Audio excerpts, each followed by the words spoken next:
Well, now to the latest in that movie theater text message shooting. It was one of the most searched stories over the weekend. January, let's take you back. 71-year-old Curtis Reeves charged with killing 43-year-old Chad Olson after he refused to stop texting during a movie. He was texting his 2-year-old's babysitter. Well, after spending 6 months behind bars, a judge ruled that he should be granted bail, or told why not. So Reeves was released on $150,000 bond.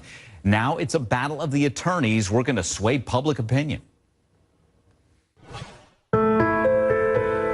Curtis not only was a decorated and wonderful law enforcement officer that protected our community, Curtis is a wonderful family man. He is a church-going man.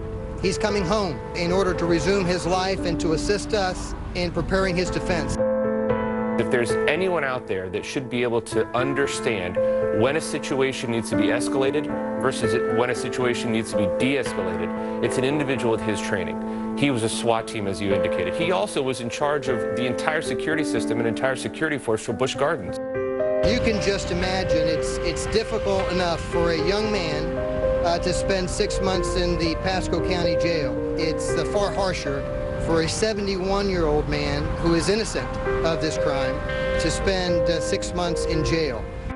From a personal standpoint, knowing that her family was ripped apart and that her daughter cannot see her husband anymore for absolutely nothing that he did or nothing that he could have done, in the sense that this man escalated it for no reason, is why it's so difficult to understand and comprehend, especially for her at this point. Mr. Olson did the right thing. What any of us would want someone to do is he got up and he went to the manager of the theater and he did what? He reported the situation. You've seen the video. Everyone has seen the video. In fact, there is a delay in time between when the popcorn hits him and when Reeves decides to shoot him. So in my opinion, that says he thought about it. And then he decided to pull the gun. Well, how about that? We'll let our attorneys battle it out here as we listen to the two sides stating their case. And let's start with point one as we welcome back Joey, Wendy, and Lonnie. And Lonnie, I'll start with you. So on one side, Mr. Reeves' attorney saying, you know, he was a former law enforcement, great family man, churchgoer, versus, yeah, he should have known better, besides pulling a gun for popcorn throwing. Who's winning that argument, Lonnie? Well, I'll tell you, the elderly gentleman statesman flies until you put a gun in his hand and he pulls the trigger in a loaded, in a crowded movie theater, targeted at somebody who essentially just threw popcorn at him. So I think that one is going to go for, you have to say, look, you can't blame it all on the age. You have to say, once you arm yourself with a deadly weapon, all those other arguments go out the door. And once you're willing to pull that trigger based on popcorn being thrown in your face, you're a danger to society. Hey, and no, hey, Joey, what about that? Because that's a lot of people go, wait a minute, popcorn throwing should not equal gun firing. Well, that's true, because any force you use has to be proportionate to the threat that's posed, and certainly you can't equate popcorn with, some type of dangerous instrument for which you believe that deadly force is necessary. And I think also here, Mike, the larger issue is why he might be out on bail. And, a lot of people are wondering, well, why is he even now giving the gravity of charges that he's facing? And that's because apparently there was a ruling that he's not a danger to the community or a flight risk. That's why he's out on bail at this point. Okay. All right. Joey, we'll see you top of the hour. Joey's going to be back for On the Case. In the meantime, I'll talk with Lonnie and Wendy a little bit more about this case. And will the word stand your ground come up? More coming up. Stay with us.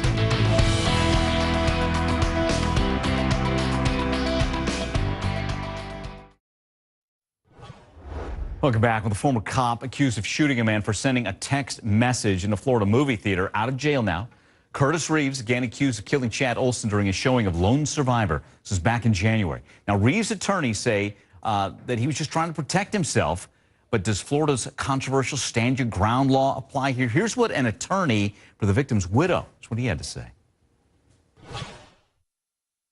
They keep suggesting defense, self-defense, self-defense, without saying the three dreaded words. And I think that's what it is, because other than him being in fear of supposedly popcorn, I can't imagine what they could possibly be suggesting otherwise to get him off of this charge. There you go. All they have. Let's bring back our attorneys, Lonnie Coombs, Wendy Patrick. Wendy, you think that'll come up in this case, and how strong is the defense's argument here? Well, you know, I think we're going to talk again, as we have in some of the past cases, about the difference between self-defense and stand your ground. They're two separate defenses. One is an affirmative defense, self-defense raised at trial. Stand your ground laws can sometimes prevent prosecution. But whatever you want to call it, the issue we're talking about is the popcorn throwing, and did that justify the weapon being drawn? What's challenging about trying to predict how that's going to be resolved is we're looking at a dark movie theater. People are focused on the screen, not so much on the patrons. And in fact, you know, the suspect is saying he was hit in the face with a cell phone. So was there more than simple popcorn throwing? In other words, what were the specific facts and circumstances that he noticed and confronted him at that point in time that he chose to draw his weapon? That's where the real focus and the crux of this argument is going to have to be during the trial.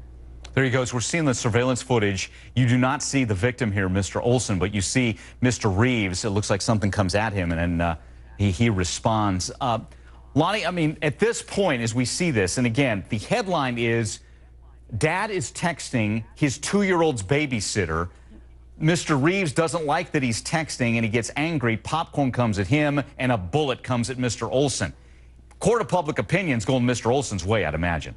Absolutely. And Mike, there's also a report that a woman said she was in a movie theater a few months previous to this incident when a man got mad at her for texting and really gave her a lot of dirty looks and even followed her out of the movie theater, all based on her texting. And when she saw this case come up, she recognized the man to be this same defendant. So if they end up being able to find throughout their investigation that he just has a real problem with people texting, and this is a pet peeve to the point where he becomes very intimidating, threatening, and perhaps even violent, that puts it also in another light for the jury here. So, you know, here's the defense playing up this poor elderly man, and it's a one-time thing, but if it looks like he has this pattern and habit of just being a really angry man and doesn't like people to text in movie theaters, well, that puts a different spin on it. Yeah, and Wendy, the defense, as we heard just a couple of moments ago when they were talking about his actions, Mr. Reeves here, that he was the responsible citizen. He was trying to go to theater management to report the texting.